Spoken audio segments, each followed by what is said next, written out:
specific punch that you closed Josh's eye? Was it one punch or was it a series of punches?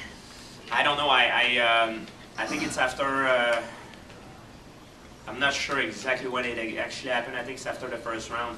And then I saw his eye getting close, and then my corner said to me, stay behind the jab and stand up. And you know, I fake a lot of takedown also, but I stay behind the jab and going a lot with the hook. And I tried the high kick too because his eye was closed, so he would not have seen my high kick coming.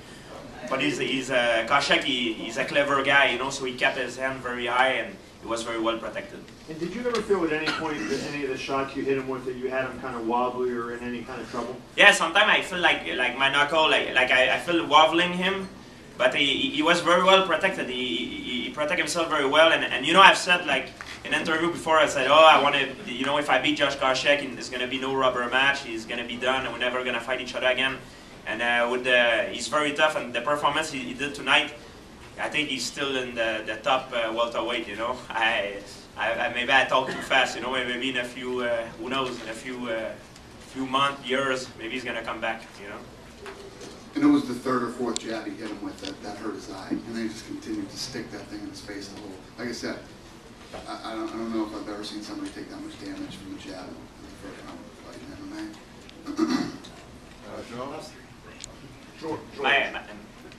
You know, my first fight with him, I wanted to beat him with the wrestling, and this fight I wanted to beat him with the boxing. So he's switched the strategy, you know, do something unexpected for so like that the opponent doesn't know what is coming at him.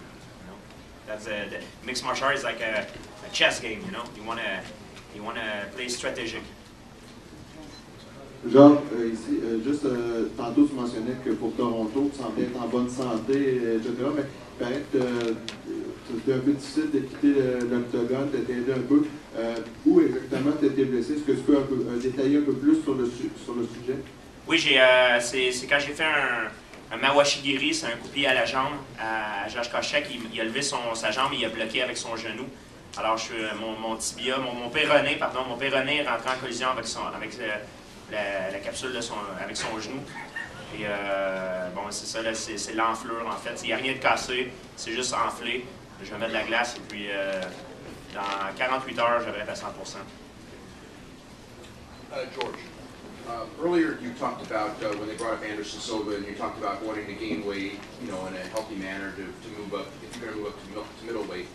What weight are you right now, you know, walking around, and what weight do you think what weight do you feel you need to get to be competing as a middleweight, and how long healthy do you think, you know, you can gain that weight, so to speak? Right now I'm about 180, 189, 190. It was a time when I fought at Thiago, like a year ago. I was lighter, I was like 184. So I decided to gain weight, to do a diet, you know, to gain more muscle mass, to go up at 190. And if I go fight at 185, I think I should put myself maybe around at least 200 pounds, because the guy who fight at 185, I train with a lot of 185 pounder, and they all like 215, 210, and I think I would have to get bigger, you know. Because if I want to go up, I'm gonna stay up. You know, I don't want to play up, down. You know, I want to, you know what I mean. Well, we'll see. You know, I haven't considered the question yet. I haven't think about it. You know, a lot of people throw that question to me, but we'll see. You know, I don't know yet. George, I want to talk to you about the boxing. You really seem to have a jab that I hadn't seen in your footwork. Is this part of what you were working on with Freddie Roach? Is that part of what you were getting from him? Yeah, I train with Freddie Roach, but a lot of people, I train with Freddie Roach, but I've said in an interview before, people forget here in Montreal, I train with Howard Grant and Firas Zahabi, and people, they don't acknowledge that Howard Grant and Firas Zahabi, they train me every week. So Freddie Roach, I see him, he helped me a lot, Freddie Roach too, but I see him like a few times. But the main thing that I have got is from the local guy that I had, Howard Grant and Firas Zahabi, and all my training partners. You know, I have the chance to spar with professional boxers. Some are world champion, former world champion, and I have the opportunity to spar with them in boxing, in their sport, and it helped me a lot. Are you just more Are you just more comfortable right now with your boxing? It has nothing to do with comfort.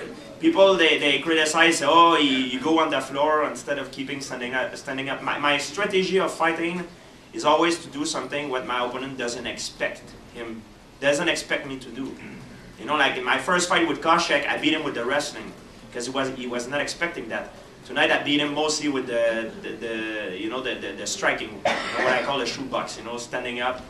And I knew he worked a lot on his escape from the ground, and you know, and with the sweat and everything, I knew it was going to be a stand-up war. And finally, Thiago, tonight we saw you, be you with your striking and what have you. But if you were to get back in position to have another title fight, what would we see different other than the striking? Have you been working on the other aspects of your game as well?